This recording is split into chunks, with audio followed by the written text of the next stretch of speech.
God just wants to set you up all the time. The problem with many of us is we miss our setups because we're just living our life as if life is full of coincidences.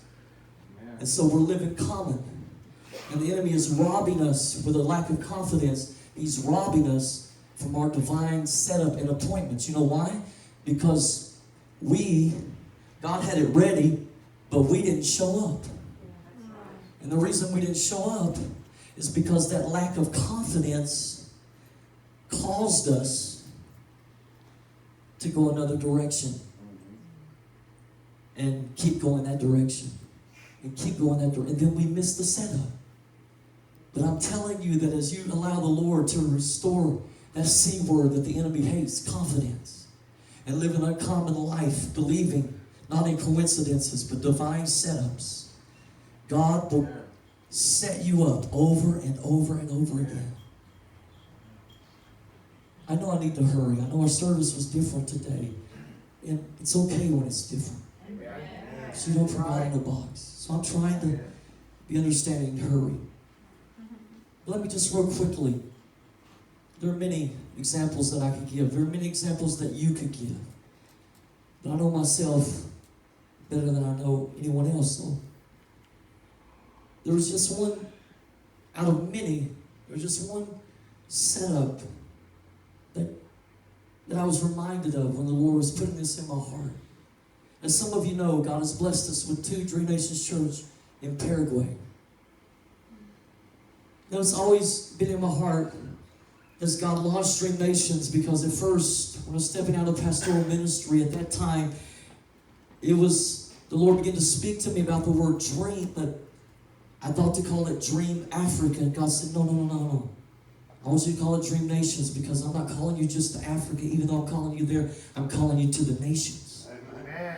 So I knew there would come a time that we would not only travel, plant churches, hold crusades, build buildings, minister to the poor, bring clothes, dig wells, all the things that Dream Nations is a part of, that God is doing.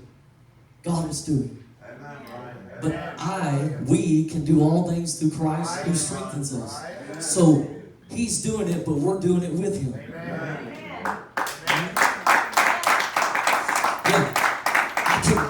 I can dig wells along the Zambezi River where little children are being sent to draw the water, where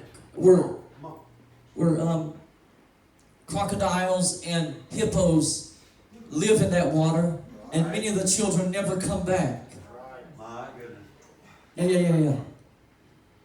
I can dig a well there. It costs $5,000, and I don't have $5,000, but I can dig a well there because I can do all things through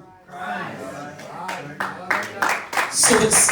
So the families can have clean drinking water, and through the digging of the well around the church can be seen as an instrument to give nourishment and help to the people, and then they're presented Jesus. And these people who have lived in seclusion for years, and the only thing they've known about is the witch doctors, and therefore they've been worshiping demons, and they become demon possessed. The devils are cast out. They're saved in Jesus' name, and they're on their way to heaven. I can do all things through Christ who strengthens me.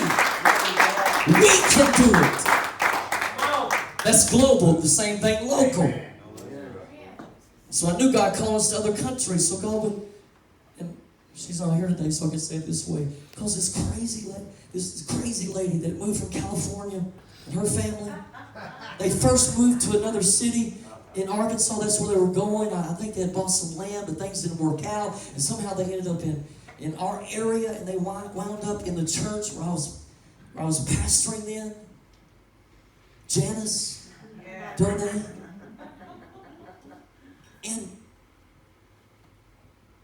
then there's this day when her brother Doug and her sister-in-law Lloyd show up at our church just visiting from California, and I didn't really know it then, but Doug met her on a missions trip to Paraguay, and then after a few years, they wind up getting married, and so she comes back to the States, and now they have 3 beautiful children. And then when God was moving us out of pastoral ministry into as a missionary evangelist As he said, dream nations, both America and the nations of the world. Through that connection, God would open doors in California, which remain open. As I told you before we started the mother church, that we used to go 2 times a year, both in the spring and the summer. And we've cut back just going in the spring because it is not just a trip here in the States for me, it is a missions trip. Amen. Because God has set that up and ordained that. The revivals, the move of God, the healing, the miracles, it's incredible. When I am there, I feel like I'm in Africa. Really. And not only that, but it's reciprocated because those who God opened the door to, God has brought a definite and strong connection where God opened up a reservoir of wealth and giving to dream nations so that we can go because those plane tickets are free. You understand what I'm saying, right?